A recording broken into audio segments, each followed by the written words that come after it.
요즘 그 독감이 유행이고 감기가 유행이시라서 많은 분들이 또 참여를 예배 드리지 못했는데 여러분도 건강 조심하시고 요즘 마스크를 다시 써야 된다고 얘기를 많이 하더라고요. 그래서 건강을 조심하시기를 바랍니다. 우리가 신앙 성경을 보다 보면 하나님의 역사를 우리가 주권적인 역사다라고 얘기를 합니다. 하나님의 원하시는 뜻대로 하나님의 계획하시고 섭리하시는 대로 하나님의 역사를 하나하나 이루어 가십니다. 크고 작은 일 하나까지도 섬세하게 하나님께서 다 다듬으시고 계획하시는 역사 가운데 있다라는 것이 성경의 이야기입니다. 그래서 우리는 우연이라는 말을 쓰지 않습니다. 모든 것은 하나님의 필연이고 하나님의 계획하심 가운데 세밀한 계획 가운데 되어진 사건이다 라고 이렇게 이야기를 합니다. 그래서 하나님께서는 특별히 선하시기 때문에 저와 여러분에 대한 섭리와 계획은 완전히 선하시고 가장 좋은 것을 이루시는 하나님이세요. 가장 좋은 것을. 우리가 이 사실을 믿고 확신한다면 저와 여러분이 만나는 모든 사건들이 새롭게 보이기 시작합니다. 성도들의 삶은 맞춤형 인생 여정이다라고 할 수가 있어요. 하나님이 여러분 각 사람을 향한 딱 맞는 인생의 여정을 계획하시고 그것을 디자인하신 다음에 그대로 하나님이 이끌어 가시는 참 그런 인생이다라는 것이죠. 여러분이 한번 이렇게 생각해 보시면 우리의 인생이 많이 달라지죠.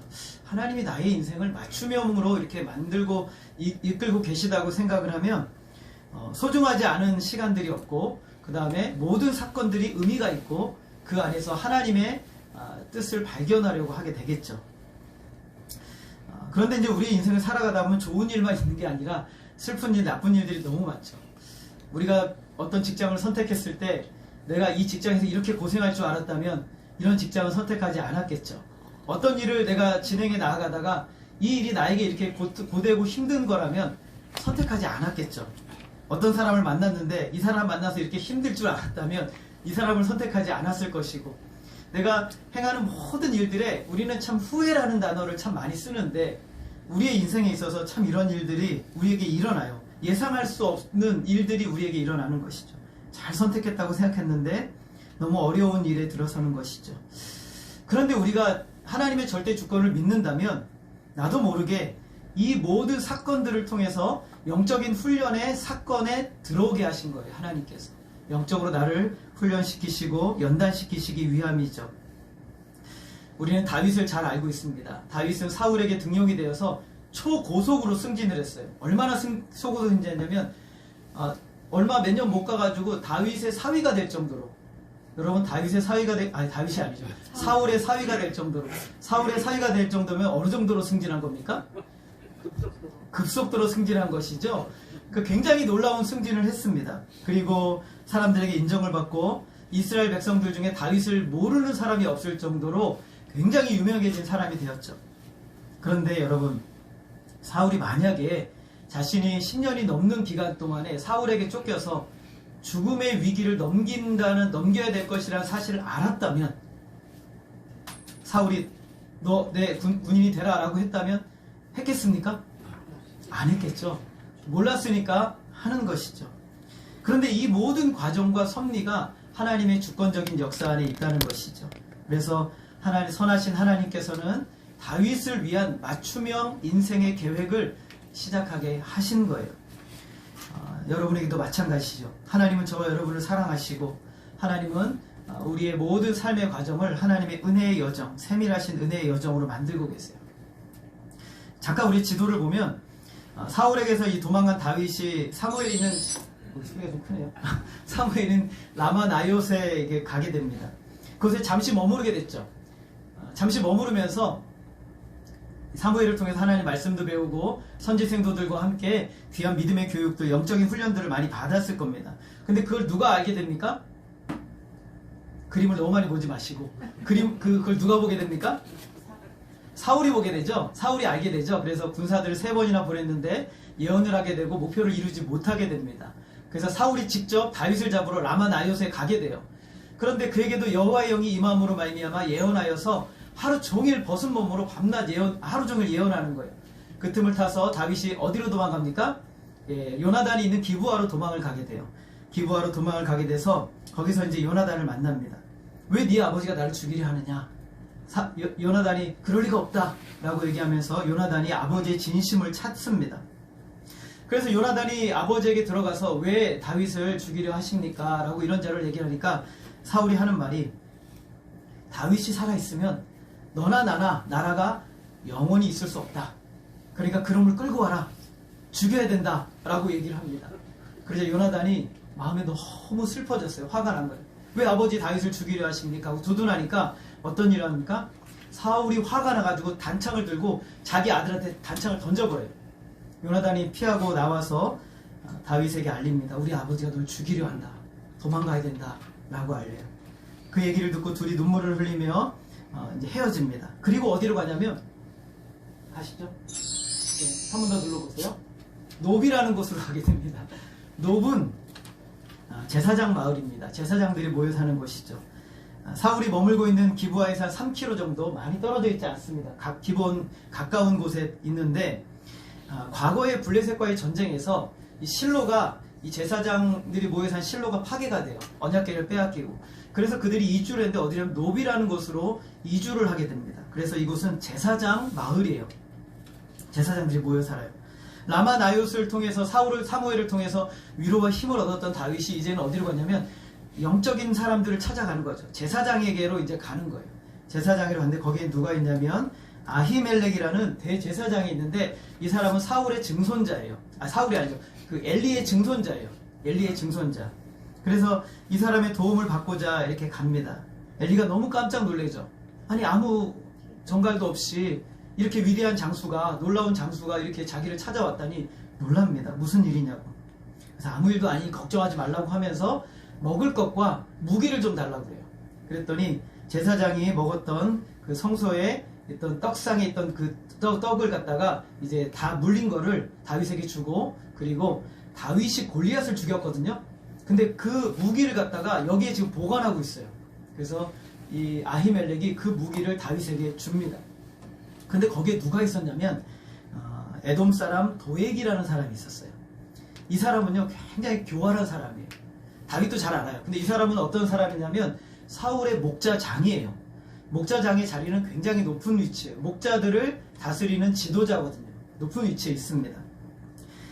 여러분이 나중에 시편을 볼 기회가 있으면 시편 52편에 보면 다윗이 이 도액에 대해서 설명을 하고 있는데, 그는 어떤 사람이냐면 포악한 자요, 그리고 악한 계획을 스스로 자랑하는 자이면서 심한 악을 꾀하며 간사한 사람이고, 그리고 남을 해치는 말을 좋아하는 사람이라고 표현하고 있어요.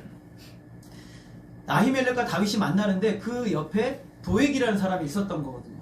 사실은 다윗은 이 아히멜렉 제사장 마을로 가서 좀 힘도 얻고 힘을 얻기를 원했는데, 도액이 있는 모습을 보고 다윗이 거기 오래 머무를 수가 없어요.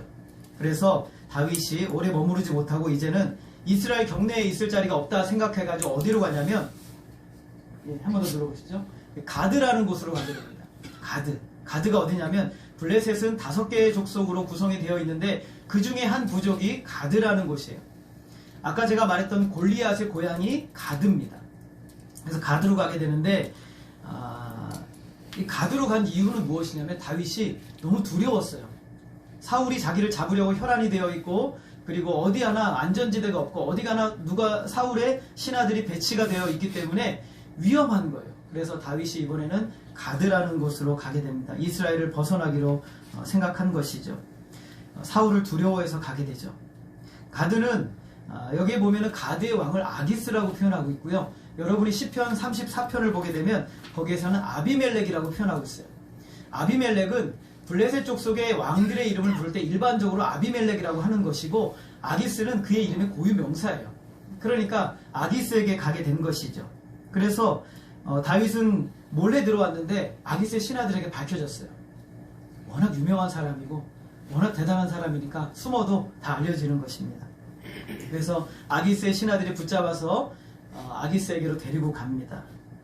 우리가 읽은 말씀은 다윗이 가드에 가게 된 것에 좋은 평가를 하는 것처럼 보여지지 않아요. 굉장히 약간 부정적인 뉘앙스로 원문에 보게 되면 기록이 되어 있어요. 이때 좀 다윗이 실수한 것 같아요. 하나님을 찾지 않고 내가 좀 어떻게든지 피해야 되겠다 생각하고 급한 마음에 이스라엘 경내를 빠져나가 가드로 가게 된 것입니다.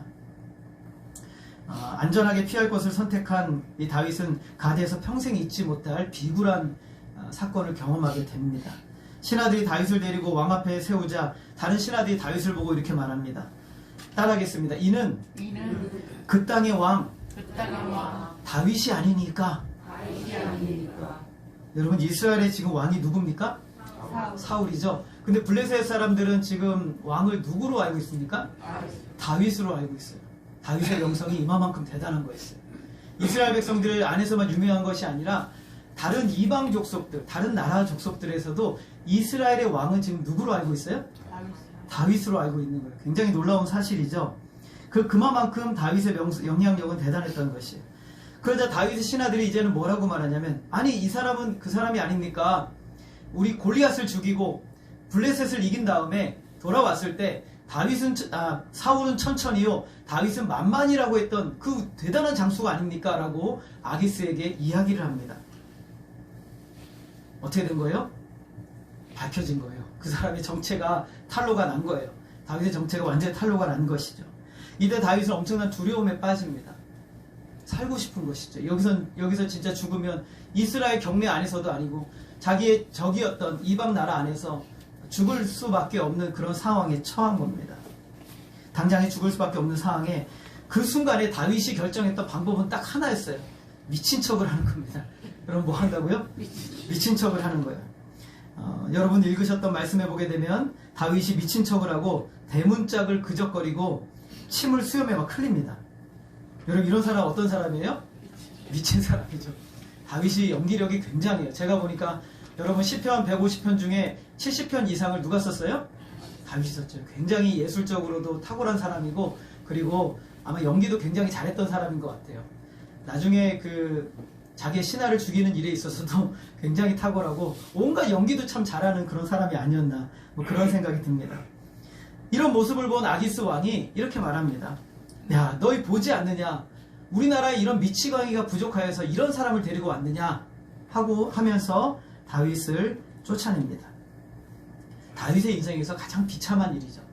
그렇게 위대한 장수가, 그렇게 용감한 장수가 미친 척하고 속이면서 도망갔어요. 하나님을 의지하여 골리앗을 죽인 장수였고 많은 전쟁에서 두려움 없이 백전백승을 거뒀던 이 다윗이 지금은 살기 위해서 미친 사람처럼 미친 척을 하는, 간신히 목숨을 건지고 쫓겨났어요. 인생이 비굴하죠. 참 처참하죠. 우리의 인생에도 이런 일들이 한 번씩 있잖아요. 비참한 일, 기억하고 싶지 않은 그런 사건들이 우리에게 있습니다. 그리고 이스라엘 경내 다시 아둘람이라는 굴로 도망 들어옵니다. 이스라엘 경내로 들어와서 보시죠. 아둘람이라는 곳으로 이제 숨어 들어와요. 참 한심한 겁니다. 굴에 들어가서 자기의 인생을 생각할 때 얼마나 처참하고 비참했을까요? 그런데 다윗이 이 아둘람 굴로 이스라엘 경내로 들어왔다는 소식을 사람들이 듣게 됩니다. 듣게 되고 누가 오냐면 다윗의 형제와, 말씀드릴게요. 다윗의 형제와 다윗의 온 집이 다윗에게로 옵니다. 다윗의 부모님과 형제들이 다윗을 찾아서 이 아둘람 굴로 들어옵니다. 왜 들어왔을까요? 지금 다윗은 어떤 사람이에요? 도망자잖아요. 그럼 그 가족들은 괜찮을까요?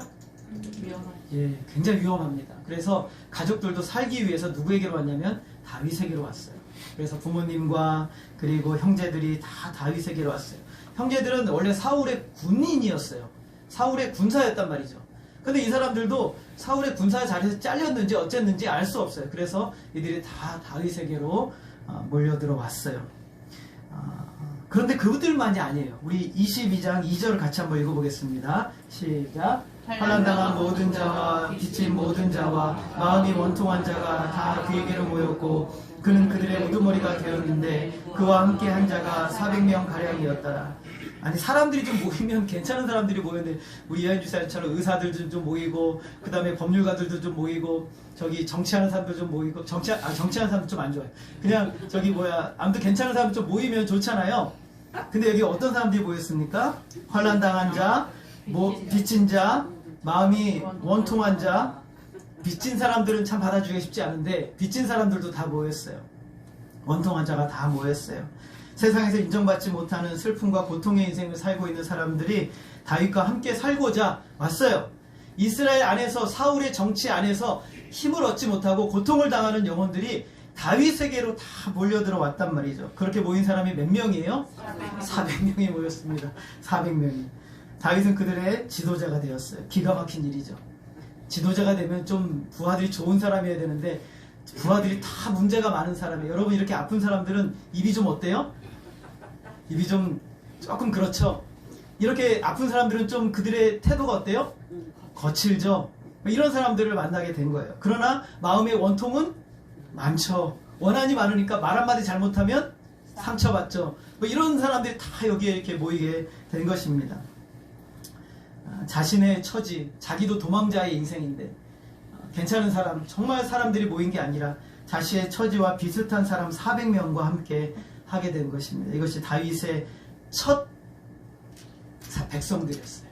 다윗의 첫 백성들. 왕으로서 다윗에게 주신 하나님의 첫 백성들이었어요. 우리가 교회를 개척하게 되면 꼭 목사님들이, 우리 교육자들이 꼭 하는 기도가 있어요. 마음이 상한 자, 원통한 자, 빚진 자들 하나님 제가 다 품겠습니다. 그렇게 기도한단 말이죠. 그래서 노예에서 저번에 목사님들이랑 저기 얘기를 하고 모임을 하는데 어떤 목사님이 개척을 요번에 하셨어요. 작년에. 그래서 개척했는데 성도들이 모였는데 세 가정이 모였대요. 이혼해서 재혼한 가정, 그리고 파산해가지고 살 길이 없는 가정, 또한 이혼하려고 하는 가정. 이 세 가정이 모인 거예요. 목사님이 주일만 되면 한숨이 푹푹 나온대요. 왜 내가 그렇게 기도를 했을까? 왜 내가 그렇게 기도를 했을까? 그러는 거예요. 여러분, 한 사람의 영혼에 아픈 사람을 감당하는 것도 쉬운 일이 아니에요. 어떤 사람이 집에서, 여러분 가정에서 한 사람이 아파 있잖아요. 그러면 모든 사람의 관심이 다 어디로 가요? 그 아픈 사람에게로 가요. 그런데 400명이 다 아파요. 그럼 어떻게 해야 돼요? 하나님만 바라봐야 되는 거예요. 하나님만. 지금 다윗의 상황이 그런 것이죠. 그런데 하나님께서는 다윗이 왕으로 완전히 세워지기 전에, 그 전에 아픈 자, 고통받는 자들과 함께 하게 하세요. 이것은 하나님의 놀라운 섭리예요. 다윗이 왕이 되면 그들을 붙들고 이 나라를 그런 마음으로 세워가도록 하나님께서 그를 이끌어 주신 거예요. 이렇게 모인 이들에게 다윗이 첫 번째 설교를 합니다. 첫 번째 설교가 여러분 성경에 어디 나와 있어요? 첫 번째 설교가 어디에 나와 있어요? 여러분 못 찾으셨죠? 그래서 제가 찾았어요.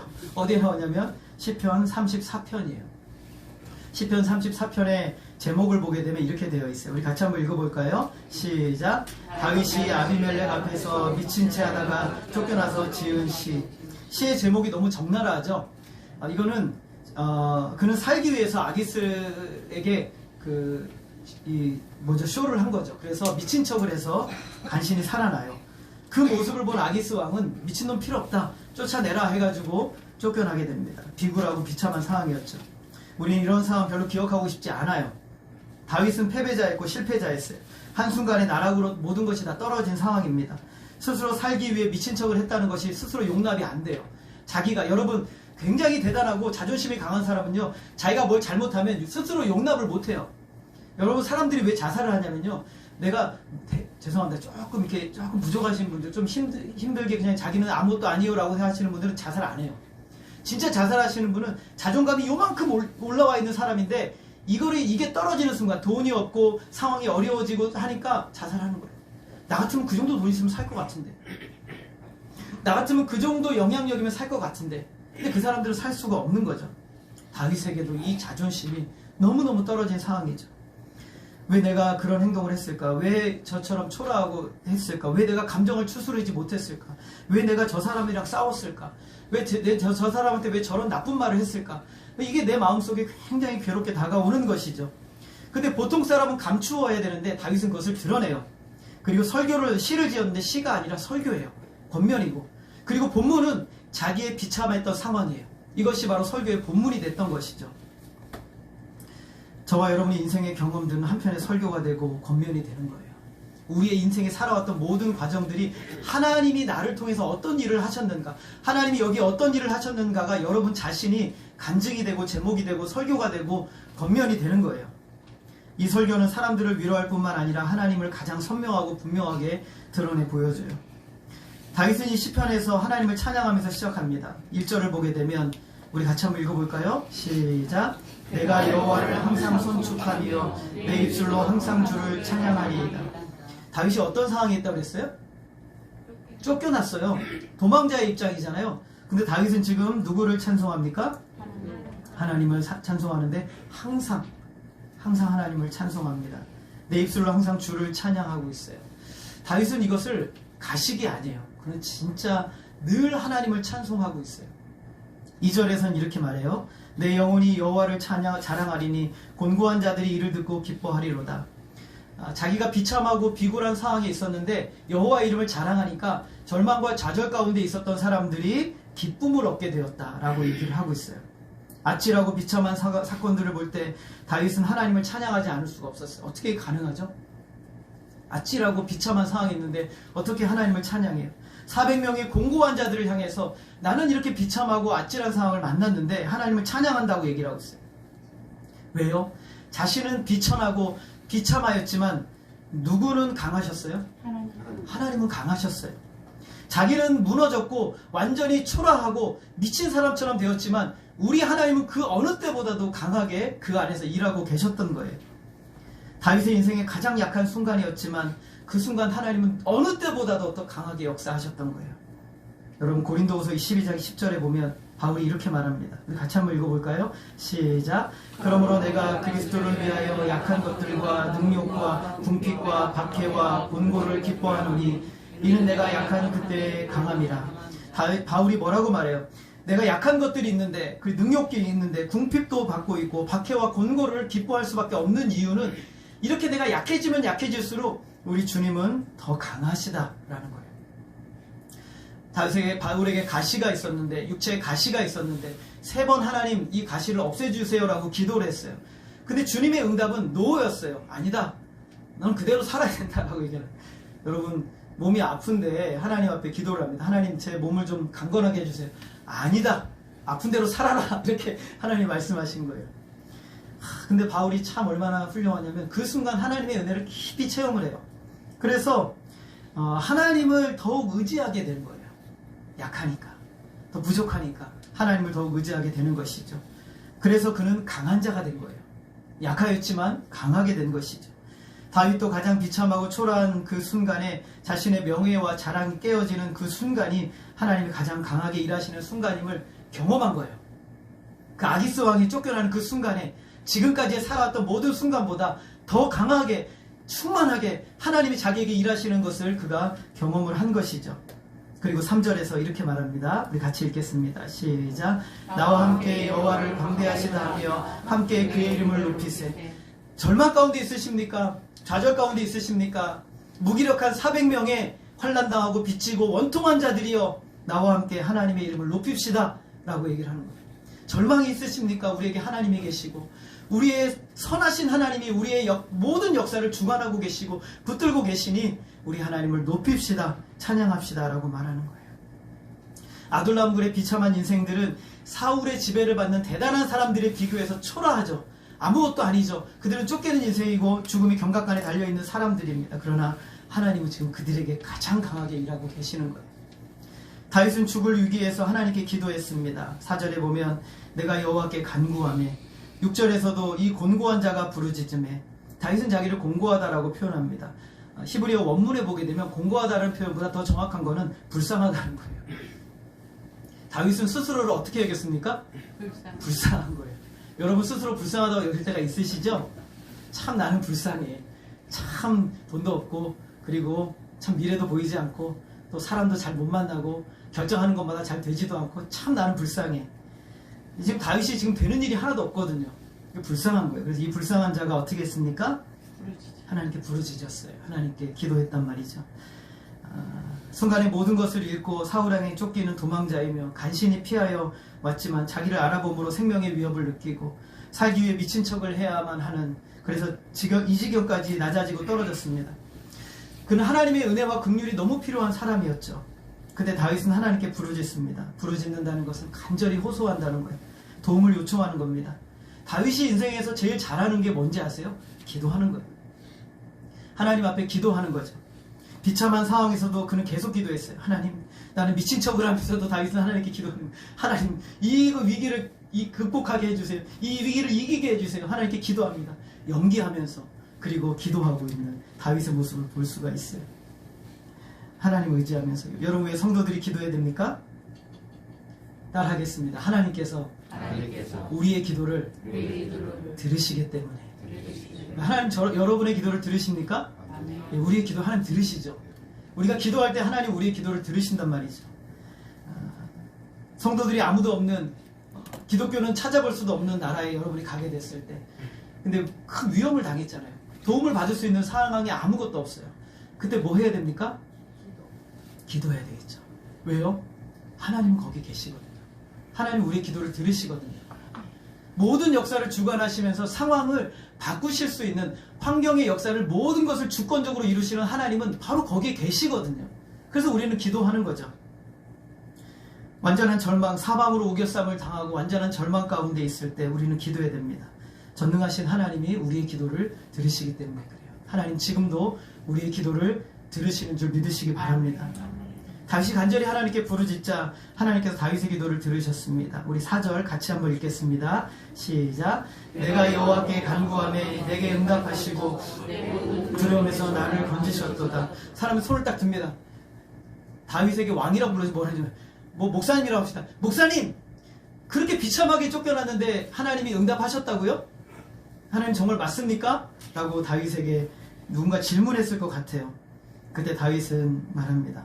하나님이 응답하셨고 그리고 나를 두려움에서 건지셨다 라고 말합니다. 다윗의 모든 두려움에서 하나님께서 건져주셨어요. 6절입니다. 이 곤고한 자가 부르짖음에 여호와께서 들으시고 그의 모든 환난에서 구원하셨도다. 4절에서는요 반복되는 단어가 내가, 나에게 이렇게 말하고 있어요. 다윗이 기도했고 하나님이 기도한 다윗에게 응답하셨고 다윗의 모든 두려움에서 다윗 자신을 건지셨다고 말해요. 그런데 6절에서는 3인칭을 써서 이 공고한 자가 부르짖음에 여호와께 들으시고 그의 모든 환난에서 구원하셨다고 3인칭이라는 표현을 쓰고 있어요. 이거는 뭐냐면 내가 기도하고 내게 응답하시고 내 두려움에서 건지신 하나님께서 당신들의 기도도 하나님 들으시고 당신들의 기도도 응답해 주시는 하나님이시다라고 말씀하고 있는 것이에요. 나만이 아니라 우리들의 모든 기도를 들으시는 하나님이시라고 말씀하고 있는 것이죠. 모든 문제와 고통과 시련과 절망에 빠진 모든 사람들이 하나님을 의지하고 간절히 기도하는 그 기도에 대해서 하나님 반드시 들으시고 응답하시는 하나님이시다라고 말씀합니다. 성도에게 기도의 응답의 경험은 가장 놀라운 경험이에요. 여러분이 기도하지 않았을 때 우리는 이것이 응답인지도 모르고 이것이 하나님의 일하심인지도 몰라요. 그러나 기도하기 시작했을 때 이제 사건들이 하나님의 눈으로 보여지기 시작하는 거예요. 이 모든 역사를 주관하시며 이끄시는 하나님이 기도를 통해서 세밀하게 일하시는 하나님의 역사를 발견하게 되는 거예요. 가장 먼저는 내 안에서 나를 바꾸시고 그리고 그 다음에 내 환경과 상황들을 바꾸시고 모든 환경과 상황을 동원하셔서 가장 선한 일을 이루시는 하나님의 역사를 우리는 기도하는 가운데 발견하게 되는 거예요. 5절입니다. 우리 같이 읽겠습니다. 시작. 그들이 주를 앙방하고 광채를 내었으니 그들의 얼굴은 부끄럽지 아니하리로다. 여러분 조금 더 원문에 맞게 제가 번역을 해봤어요. 우리 같이 한번 읽어볼게요. 시작. 주만 주목하여 바라보는 자의 얼굴은 빛이 나고 어떤 일이 있어도 부끄러움을 당하지 않을 것입니다. 여러분 누구만 주목하고 있어요? 하나님만 주목하고 있는 거예요. 여러분 기도할 때 여러분 누구를 주목하십니까? 하나님을 주목하는 것이죠. 하나님께 계속 시선을 두고 어떻게 응답하실까 기도하는 그 사람의 얼굴은 소망으로 빛이 나는 거예요. 하나님이 들으셨기 때문에, 내가 하나님께 아뢰었기 때문에, 하나님께 모든 것이 넘겨졌기 때문에 소망으로 얼굴에 빛이 납니다. 그러므로 어떤 상황이 오더라도 부끄러움을 당하지 않을 것이다 라고 말해요. 왜냐하면 하나님이 일하실 것이기 때문에. 7절에서 여호와의 천사가 주를 경외하는 자를 둘러 짐치고 그들을 건지시는도다. 천사들은 하나님의 명령으로 일하는 사람들이고 하나님의 명령으로 하나님의 자녀들을 위해서 일하는 존재들이 천사들이죠. 그래서 하나님께서 천사들을 명하셔서 다윗을 돕도록 하셨고 그분의 백성들을 돕도록 하시는 거예요. 그리고 8절 우리 같이 읽겠습니다. 시작. 너희는 여호와의 선하심을 맛보아 알지어다. 그에게 피하는 자는 복이 있도다. 여러분 이 말씀이 이 시편의 주제예요. 이 설교의 주제. 그래서 이 설교의 주제는 너희는 여호와의 선하심을 맛보아 알지어다 라는 거예요. 다윗은 자신이 경험한 것처럼 환난당한 모든 자와 빚진 자와 마음이 원통한 자들이 여호와의 선하심을 맛보아 알기를 원한다고 말하고 있어요. 선하다라는 단어는 히브리어로 토브라고 해요. 이 토브라는 단어는 복되다 또는 행복하다 그리고 좋다 이런 표현을 다 쓰고 있어요. 좋다, 복되다 그리고 행복하다. 좋은 단어죠. 굉장히. 별로 안 좋으십니까? 좋은 단어죠. 근데 여호와의 선하심, 이걸 다르게 바꾸면 여호와의 좋으심, 여호와의 그리고 행복하심, 여호와의 그리고 복되심, 뭐 이렇게 표현할 수가 있다고 할 수가 있어요. 하나님은 우리의 모든 선한 것, 행복과 복의 원천이시죠. 여러분, 하나님으로부터 가장 좋은 것이 다 떨어지잖아요. 그죠? 아닙니까? 맞습니다. 하나님부터 가장 좋은 것이 우리에게 오는 거예요. 그래서 이것을 이렇게 말할 수 있어요. 여호와의 선하심을 맛보아 알라는 것을 이렇게 말할 수 있어요. 하나님의 행복으로 행복을 누리라, 이렇게 바꿀 수 있어요. 하나님의 행복으로 행복을 누리라. 어떻게 하면 하나님의 행복으로 행복을 누릴 수가 있습니까? 하나님께 가까이 갈수록, 하나님을 더 의지하며 살아갈수록 진정한 행복을 누리게 된다는 것입니다. 하나님은 그분의 자녀들에게 이 선함, 행복을 누리게 해주시길 원하세요. 도무지 소망이 없고 감동하지 않는 죄인들의 심령이 무너지고 감동할 때까지 그들에게 선을 베푸셔서 마침내 그 사람이 감동하여 하나님을 예배하지 않으면 안 될 수 있도록 하나님은 선을 베푸시는 거예요. 감동하지 않고 내 마음에 완악하고 내 마음에 교만하고 내 마음에 의지가 가득한 그 사람에게 하나님이 계속 선을 베푸셔서 그로 하여금 하나님을 예배하지 않으면 안 될 수 있도록 계속 일하시는 하나님의 역사가 여호와의 선하심이에요. 그래서 우리가 때로는 하나님을 거부할 때도 하나님이 여러 가지 사건들을 통해서 선을 이루세요. 때로는 절망하게 하시고, 때로는 사건을 이루시고, 때로는 문제를 일으키셔서 내가 꼬꾸라져 겸손해져서 하나님을 예배하지 않으면 안 될 수 있도록 우리에게 선함을 베푸시는 하나님, 가장 좋은 것을 주시는 하나님이세요. 모든 상황과 사건들을 동원해서 사용하세요. 나 한 사람을 위해서. 나 한 사람을 위해서 하나님은 이 온 우주와 온 자연계와 모든 사건과 상황들을 다 동원하세요. 그래서 나 한 사람을 하나님의 사람으로 빚어가기 위해서 하나님을 예배하고 하나님 안에서 기뻐하고 하나님께 소망을 두고 하나님만으로 사는 인생으로 만들기 위해서 하나님은 이 모든 사건들을 다 동원하시는 거예요. 그게 여호와의 선하심의 역사예요. 그래서 때로는 내가 의지하는 걸 끊어버리시죠. 내가 누리던 것을 끊어버리세요. 그 끊어짐이 우리로 하여금 내 힘을 의지하지 않게 해주고 오직 하나님만을 의지하게 만드는 역사가 돼요.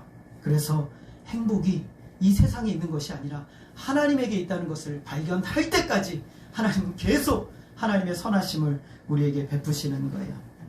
바울은 환난을 당했고 고난도 당했어요. 얼마나 심각한 환난을 당했는지 힘에 없도록 고난을 당하고 살 소망까지 끊어졌다고 말합니다.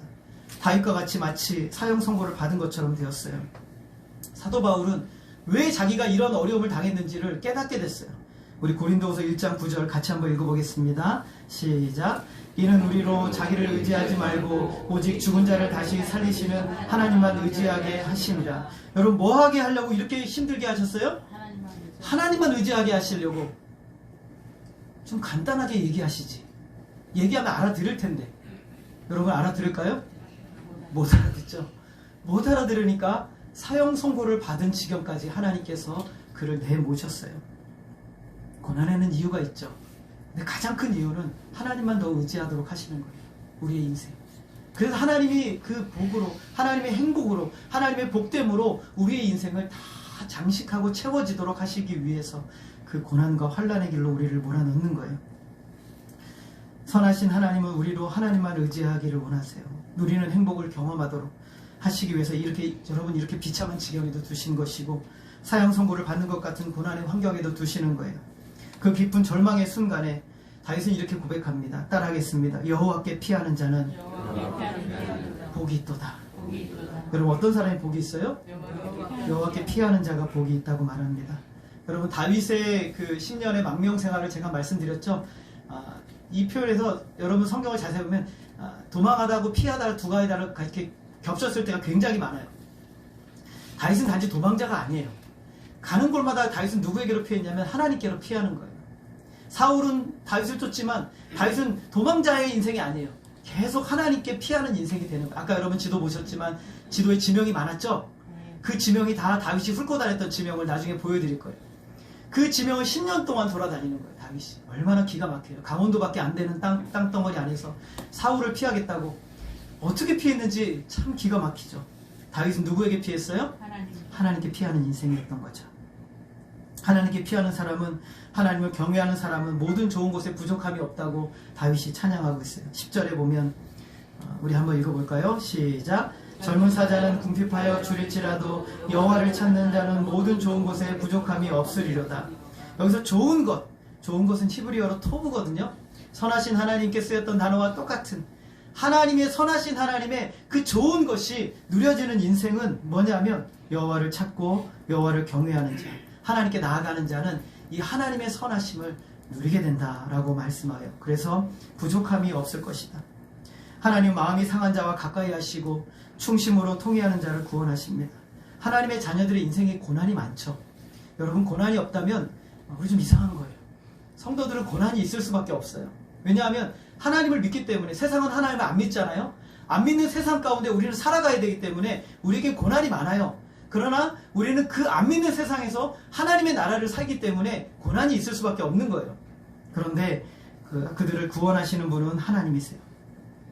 선하신 하나님은 그 고난에서 건지심으로 선하심을 나타내십니다. 우리 22절 한번 읽어볼까요? 22절 같이 읽습니다. 시작. 여호와께서 그의 종들의 영혼을 사랑하시나니 그에게 피하는 자는 다 벌을 받지 아니하리로다. 갑자기 뜬금없이 다윗이 그에게 피하는 자는 벌을 받지 않을 것이다 라고 말해요. 왜냐하면 하나님이 그의 대속자가 되어주시고 그리고 그를 구원하여 주시기 때문입니다. 어떻게 하나님이 구원하여 주실까? 여기서 굉장히 놀라운 다윗의 표현이 나와요. 시편의 표현이 나오는데 우리 한번 20절을 한번 같이 읽어보겠습니다. 시작. 그의 모든 뼈를 보호하시며 그 중에서 하나도 꺾이지 아니하니로다. 여러분, 그의 모든 뼈를 보호하시고 그 중에서 하나도 꺾이지 않는다. 누구를 얘기하는 걸까요? 누구를 얘기하는 거예요? 예수님. 예수님을 얘기하는 거예요. 앞으로 장차 1000년 정도 지난 다음에 예수님이 오실 것인데 그때 오셔서 십자가 위에서 죽으시고, 근데 죽으셨는데 그분의 뼈는 꺾이지 않아요. 왜 뼈가 꺾이지 않았을까? 여러분, 왜 뼈가 꺾이지 않았을까? 이스라엘 백성들이 출애굽할 때 출애굽기 13장에 보면 6월절 음식을 먹을 때, 고기를 먹을 때 조건이 하나가 있어요. 뭐냐면 그 뼈를 꺾지 말라 그랬어요. 그 뼈를 꺾지 말라는데 유대인들은 도대체 이게 무슨 의미인지를 몰랐단 말이죠. 그런데 다윗이 하나님께 기도하며 하나님 앞에 나아가니까 그들의 구원자이신 그분이 오시면 그분의 뼈는 사형수가 되지만 그러나 뼈가 꺾이지 않는 이 말씀의 성취가 이루어질 것이다 라는 그분의 구원을 바라보는 거예요. 하나님이 예수님을 보내셔서 우리를 구원하실 그 구원의 역사를 다윗이 바라보니 기쁨과 소망이 넘치고 자신의 인생에 지금뿐만 아니라 영원한 영생의 소망까지도 그분 안에 있다는 사실을 기억하면서 다윗은 40명의 아둘람 굴에 상하고 찢겨진 영혼들에게 구원의 설교를 하고 있는 거예요. 오늘 6월절 어린 양의 그 피가 되신, 어린 양이 되신 예수님께서 우리를 구원하시고 우리에게 행복을 주시고 우리의 소망을 주신 하나님, 선하신 하나님이 우리에게 주실 수 있는 가장 최고의 복은 예수 그리스도, 그분을 저와 여러분에게 주시는 거예요. 그리고 그분이 우리 속에 들어오셔서 오늘 우리의 인생을 가장 선한 길로 인도하시고 이끄신다는 그 사실, 그것이 바로 성도에게 가장 큰 복이에요. 오늘 하나님께서는, 다윗은 바로 그 복을 아둘람굴의 성도들에게 이야기하는 거예요.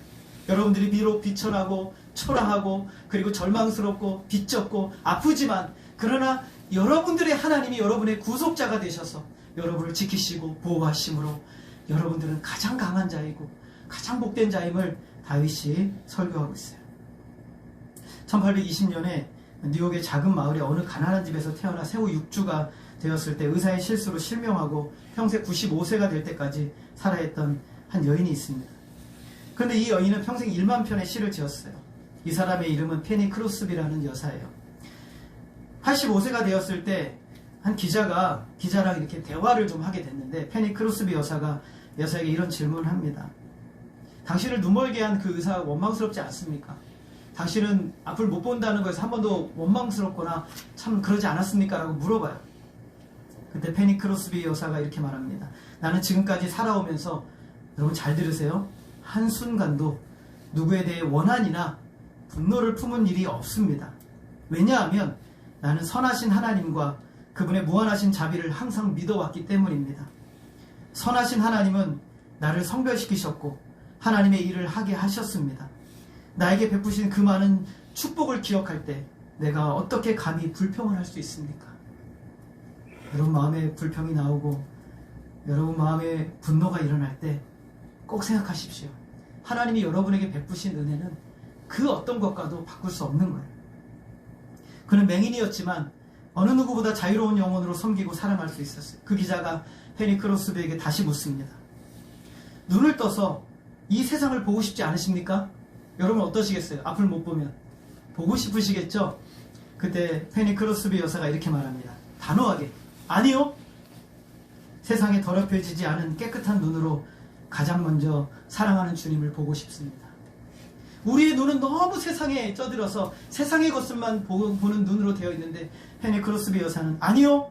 나는 차라리 이대로, 이 모습 그대로 이 눈을 가지고 사랑하는 주님을 보고 싶습니다 라고 말했습니다. 페니는 그 고백을 담아서 찬송을 하나, 시를 짓습니다. 예수를 나의 구주 삼고 성령과 피로써 거듭나니 이 세상에서 내 영혼이 하늘의 영광 누리도다. 이것이 나의 간증이요 이것이 나의 찬송일세. 나 사는 동안 끊임없이 구주를 찬송하리로. 3절을 우리 한번 다시 불러볼까요? 주 안에 기쁨 누림으로 마음의 풍랑이 잔잔하니 세상과 나는 간 곳 없고 구속한 주만 보이도다. 이것이 나의 간증이요 이것이 나의 찬송일세. 나 사는 동안 끊임없이 구주를 찬송하리로다. 다윗에게 가장 절망적인 순간에 그는 구속한 주만 바라본 거예요. 하나님께 기도하며 나를 사랑하시고 나를 붙들고 계신 그 하나님만 바라보며 다윗은 기도했어요. 자신의 의가 깨어지고 자신의 자랑과 경험들이 무너진 그 자리에서 오직 하나님의 선하신 역사들을 그는 보게 된 것이에요. 그리고 그 순간 다윗에게 가장 사모하고 기쁨의 순간이었음을 그는 찬양하고 400명의 아둘람 공동체를 향해 권면을 하고 있어요. 오늘 저와 여러분이 만나는 모든 사건들과 일들은 하나님의 선하신 손길 아래 있음을 믿으시기를 바랍니다. 우리가 때로는 어려움을 만나고 이해할 수 없는 일들을 만나지만 그러나 다윗의 고백과 같이 하나님의 선하심을 우리가 그 순간 맛보아 알며 하나님께 간절히 기도하며 주님만 의지하며 나아갔을 때 하나님이 우리의 삶의 현장에서 더 역사하시고 이전보다 더 하나님을 의지하며 더 하나님께 나아가는 인생, 그런 인생으로 들여지심으로 하나님과 동행하는 이것이 우리의 간증이 되고 이것이 우리의 찬송이 되며 끊임없이 주님만을 찬양함으로 하나님 앞에 드려지는 저와 여러분의 인생이 되어지기를 주님의 이름으로 소원합니다. 기도하겠습니다. 하나님 아버지, 우리에게 말로 다 할 수 없는 하나님의 은혜를 부어주시고 선하신 하나님께서 모든 역사 가운데 하나님 주권적으로 일하여 주셔서 우리를 여기까지 인도하신 하나님의 은혜로 인하여 감사를 드립니다. 모든 사건사 상황 가운데 더욱 하나님 의지하게 하시고 더욱 하나님 앞에 나아가 믿음의 삶으로 드려질 수 있도록 인도하여 주옵소서. 우리에게 주신 하나님의 은혜가 크고 그 놀라우신 하나님의 역사하심이 너무나 크고 놀라우니 주님만 바라보며 참 믿음으로 나아가는 복된 우리의 삶이 되어질 수 있도록 역사하여 주시옵소서. 하나님께 모든 것을 맡긴 인생이오니 주여 우리를 붙들어 주시고 하나님 더욱 의지함으로 하나님이 행하시는 역사 안에 참으로 드려지고 주님의 영광의 역사들을 보게 되는 놀라운 역사들이 우리 삶 가운데 있게 하여 주옵소서. 하나님만이 홀로 영광 받아 주시기를 간절히 원하오며 예수님의 이름으로 기도하였습니다. 아멘. 우리 찬송가 288장입니다.